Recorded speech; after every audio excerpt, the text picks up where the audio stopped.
দুপুর বন্ধুরা, দেখো আজকে কিন্তু খুব মেঘলা ওয়েদার, বাইরে কিন্তু বৃষ্টি পড়ছে সমানে। আর আমি আজকে কিছুই রান্না করিনি। আজকে আমি গোবিন্দভোগ চালের ভাত করেছি, আর তার মধ্যে এই যে আলুগুলোকে একদম টুকরো টুকরো করে ছোট ছোট সাইজ করে একদম দিয়ে দিয়েছিলাম, আর ডিম সিদ্ধ করেছি, আর এখানে কাঁচা লঙ্কা নিয়ে নিয়েছি দেখো, আর লবণ, আর সাথে আছে ঘি। গোবিন্দভোগ চালের সাথে এরকম ঘি দিয়ে মেখে খেতে কারা কারা পছন্দ করো বন্ধুরা, অবশ্যই আমাকে কমেন্ট করে জানাবে। আমার তো দারুণ লাগে গোবিন্দভোগ চালের ভাতটা, এই যে ঘি দিয়ে মেখে এরকম আলু দিয়ে একটু সাথে লবণ নিয়ে নিলাম, দারুণ লাগে আমার। ওর সাথে এই যে কাঁচা লঙ্কা,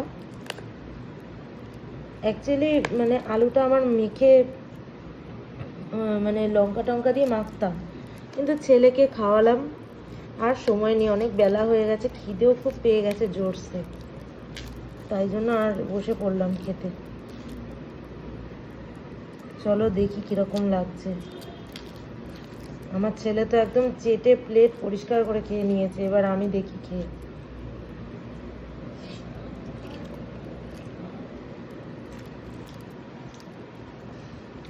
জাস্ট ফাটাফাটি, কোনো কথা হবে না। মাছ, মাংস, ডিম, ডিমটাও যদি নাও থাকে তাও অসুবিধা নেই।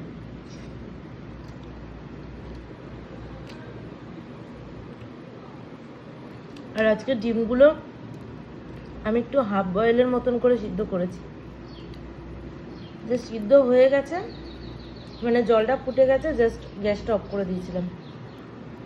দারুণ একদম, ডিমটাও দেখো কত সুন্দর সিদ্ধ হয়েছে আজকে।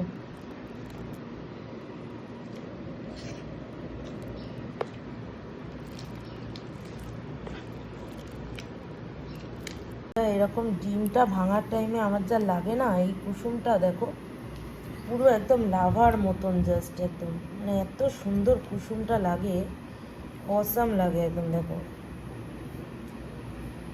এই কুসুমটা এরকমভাবে ভাঙলে তো আরোই সুন্দর লাগে, দেখো কি সুন্দর, মানে কত সুন্দর লাগছে দেখতে। আমার মানে খাওয়ার থেকে না আমার দেখতে বেশি ভালো লাগে এই জিনিসগুলো। মানে খাবো কি, আমার আমি দেখি আমার পেট ভরে যায়, এত কি মানে ভগবানের কি সৃষ্টি না। খাবারটাও ভগবানই সৃষ্টি করেছে, মানে কিরম সৃষ্টি করেছে ভগবান। এই ডিমটা, ডিম আমার মানে মাছ মাংস থেকে না এই ডিমটাই খেতে বেশি ভালো লাগে, কেন জানি না। এত ভালো লাগে বলার কথা নয়।